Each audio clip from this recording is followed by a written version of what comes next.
Hey, what's up everyone? American Pizza Books here. So today I'm coming at you with a book review, and that is going to be on Red Rising by Pierce Brown.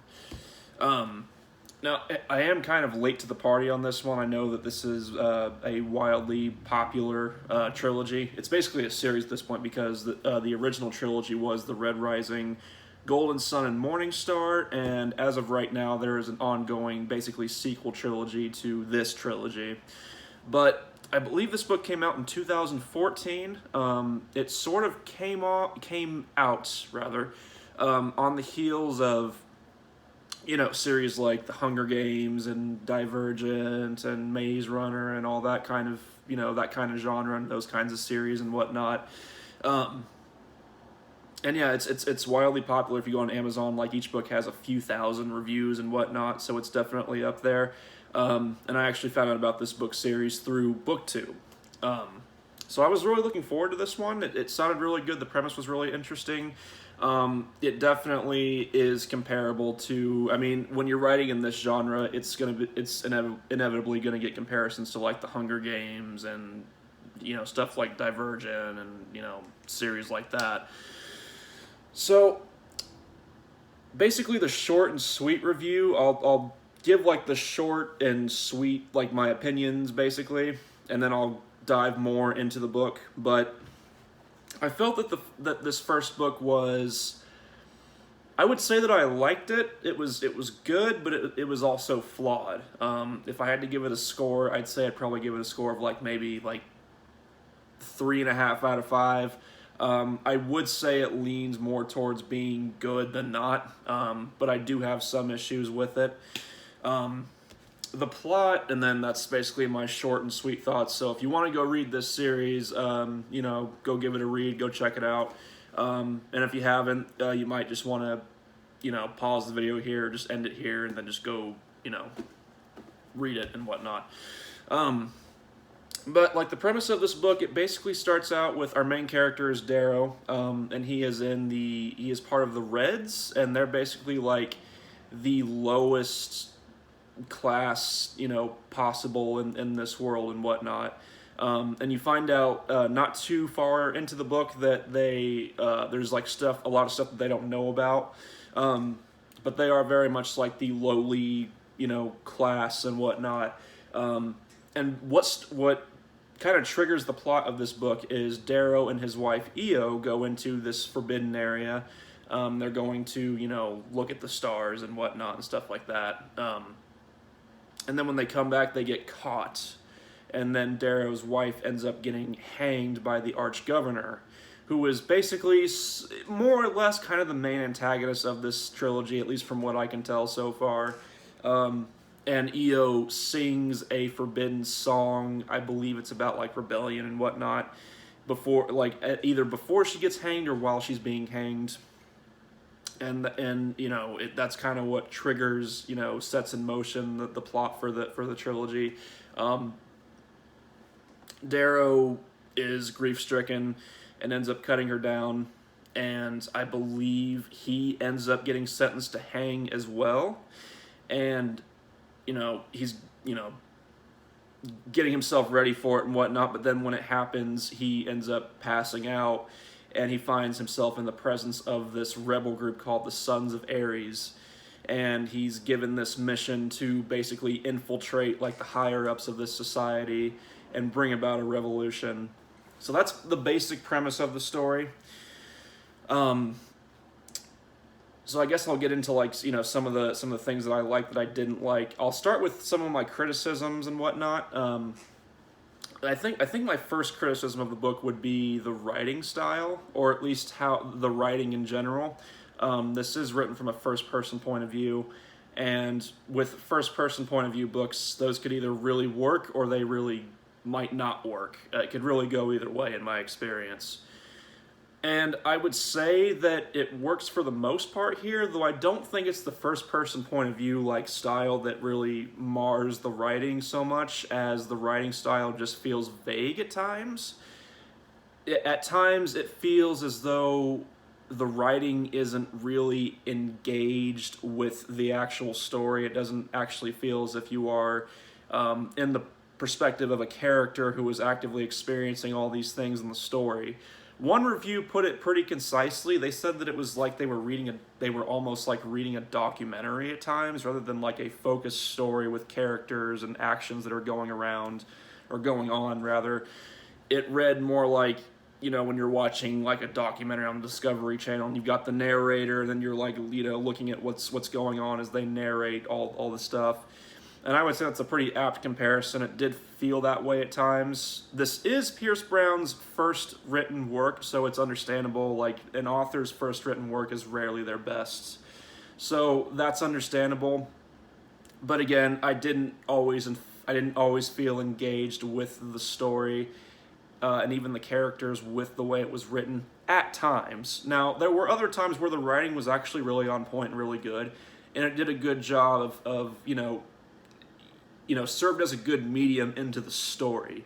You know, I'm not real picky about writing being all flowery and fancy and pretty and whatnot. As long as the writing is able to like serve as, again, a good medium, a good window into the story, and I feel as though I am in this world and experiencing all these things with the characters, then the writing is doing a good job, in my opinion.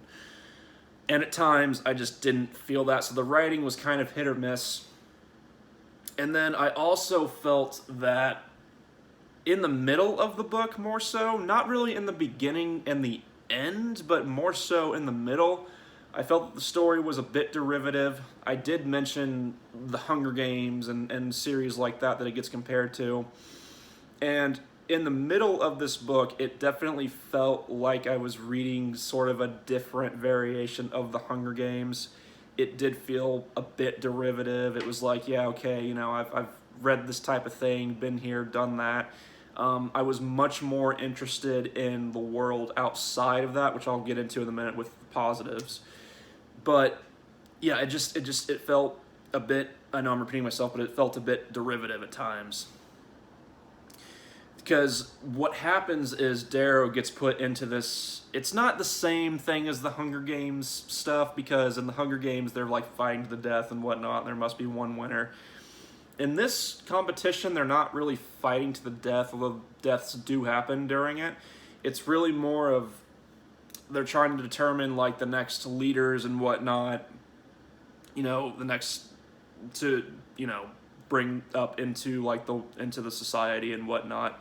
And it's very much about kind of like survival of the fittest and strategy and whatnot and teamwork. And that's kind of what the competition is about. So you've got Darrow, and he's in his group of friends, and that they're trying to strategize against other groups and whatnot. So it's not the exact same thing, but it did feel kind of like, you know, all these, you know, adolescents more or less are kind of in this you know, place more or less. Now this goes on for months and months, whereas in the Hunger Games it's really just more, you know, when everyone but one person is dead, it's over. In this, it goes on for an extended period of time. So again, not the exact same thing, but it did feel a little bit too similar. And it just felt like it was trying to be too similar to something else rather than being its own thing. So that's another issue that I had. And I guess the characters, I wouldn't say the characters are necessarily a negative in this book. I guess the characters are both a negative and a positive. I know that's kind of a contradiction, but I felt that the characters, they weren't one-dimensional. Like, Darrow is a sympathetic character. He's a well-rounded character, I'd say. He is going through grief a lot in this book, and it is kind of sad to see, so that makes him kind of sympathetic, because obviously he lost his wife in a terrible way. And I would say that's probably arguably one of the themes in this book is grief and going through it and whatnot. So yeah, I would say the characters were fine for what it was, because this is a trilogy. This is just the first book, so we probably will get more development with the characters as we go on. There's a lot of characters that you meet. There's obviously Darrow, our main character. There is Cassius, Severo, many characters that you meet during the competition part of it. There's the Arch-Governor, who again is like arguably, at least from what I can tell, the main villain antagonist of this story.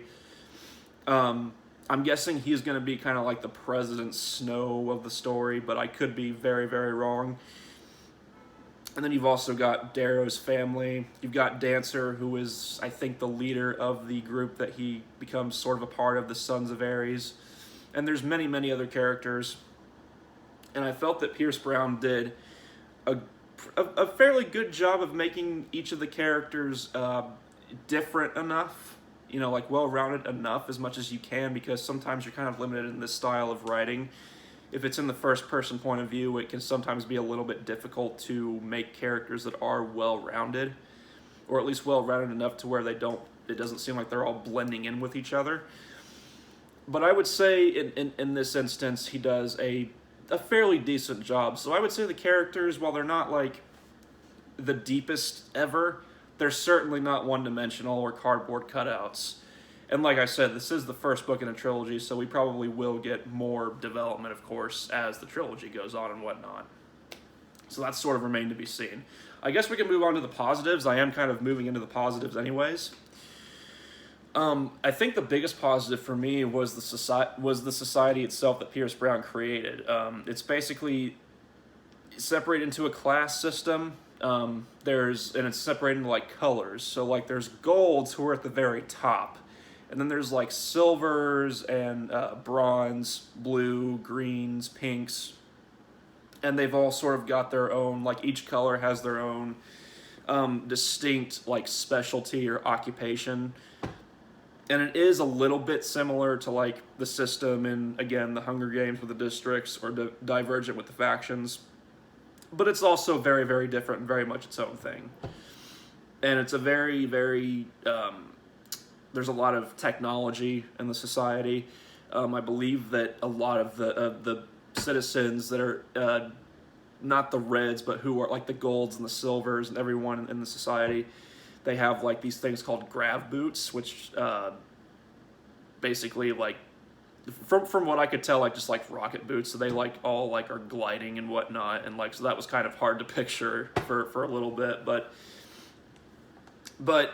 that's just a small detail. But I felt that the world building was pretty good, and I was really interested in that part. You know, not so much the middle part where it was kind of like this competition that felt a little bit too similar to other series, when it was very much being its own thing with its own world and its own world building and its own politics.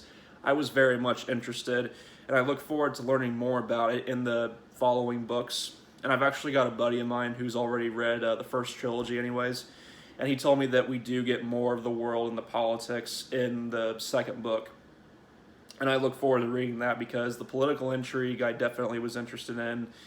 The stuff in the middle, not so much. I mean, there were some good bits here and there, but I was definitely more engaged in the beginning part and the end part, not so much the middle. So I would say the world building is a positive.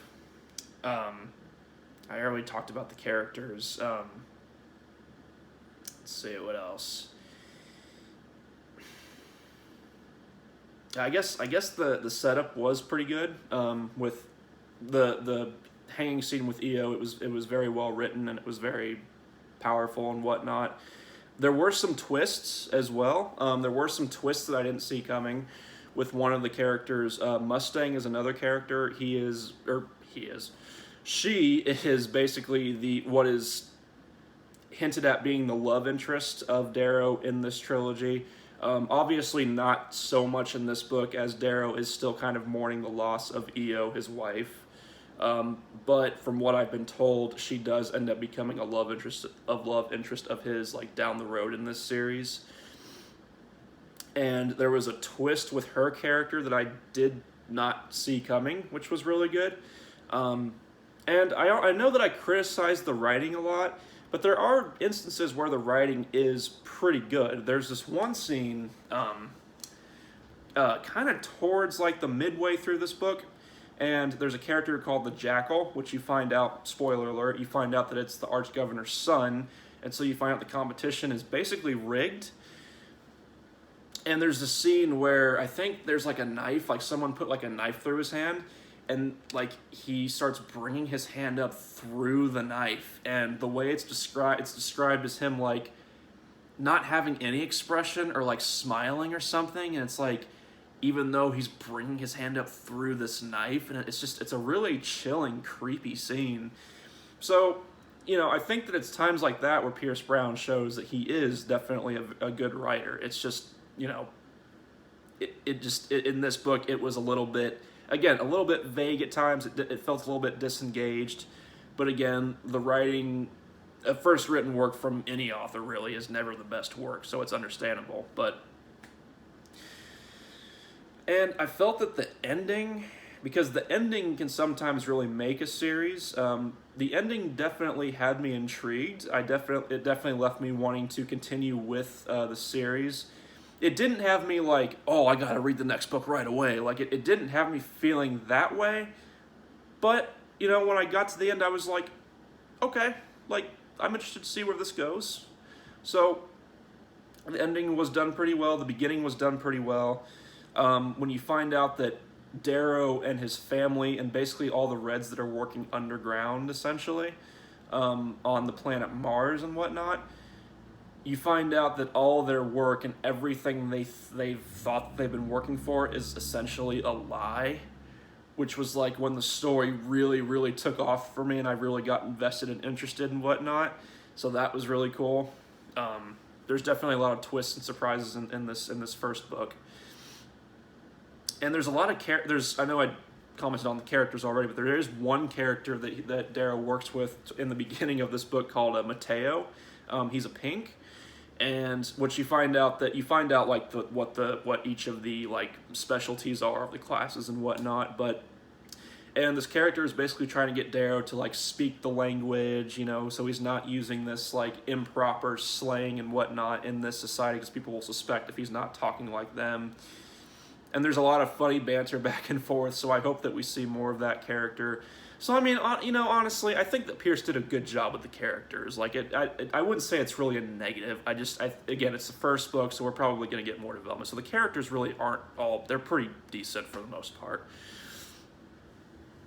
But yeah, so overall, I'd say that it's a shaky start, but I'd say it's more good than bad. I would not call this a bad start whatsoever. Like I said, the writing is a little bit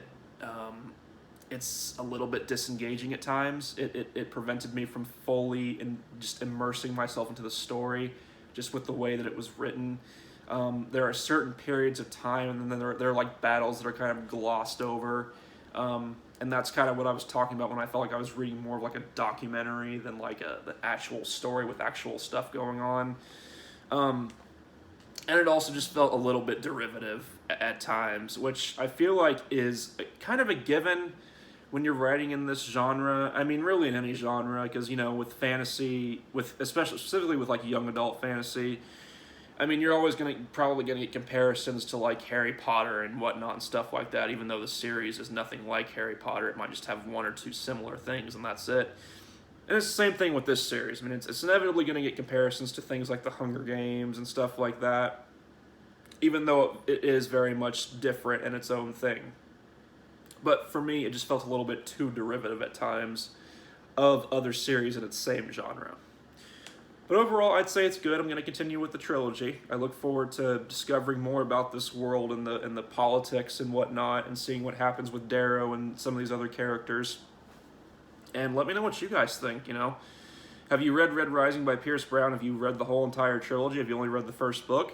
What did you think? Let me know. Did you like it? Did you not like it? Were you kind of in the middle, leaning one way or the other? Just let me know what you think. And that's pretty much it for this one. So I will be back with more soon. So peace, and you all have a good day.